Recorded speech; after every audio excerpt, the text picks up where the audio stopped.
নতুন উদ্ভাবনী ভাবনা নিয়ে আবারও বিশ্বজুড়ে আলোড়ন তুলেছেন ইলন মাস্ক।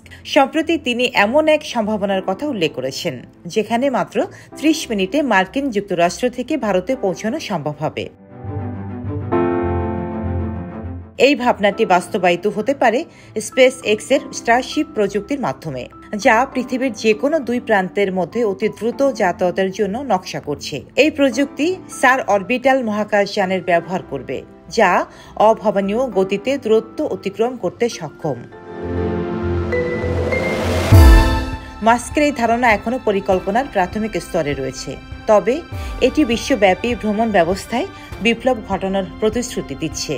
দীর্ঘ ভ্রমণের সময়কে ন্যূনতম পর্যায়ে নামিয়ে আনা এবং পৃথিবীর দূরবর্তী অঞ্চলগুলোকে আগের চেয়ে অনেক বেশি সংযুক্ত করার সম্ভাবনা তৈরি হচ্ছে। তবে নিরাপত্তা, খরচ এবং পরিকাঠামো নিয়ে নানা প্রশ্ন এখনো রয়ে গেছে। যদি এটি সফল হয়, তাহলে ভ্রমণের ক্ষেত্রে এক নতুন যুগের সূচনা হবে, যেখানে মহাদেশীয় ভ্রমণ ঘরোয়া ফ্লাইটের মতো সহজ হয়ে উঠতে পারে। এই বিষয়ে ইলন মাস্ক বলেন, গোটা বিশ্বকে একসঙ্গে জুড়ে দেওয়া এখন তার প্রধান কাজ। নিজের প্রতিষ্ঠানকে সেই কাজ করার জন্য তিনি এগিয়ে নিয়েছেন। অতি দ্রুত এইসব সম্ভাবনা বাস্তবে রূপ নেবে। যেভাবে তিনি এবং তার টিম কাজ করছে, তাতে এই স্বপ্ন খুব দ্রুত বাস্তব হবে। ডেস্ক রিপোর্ট, সাম্প্রতিক দেশকাল।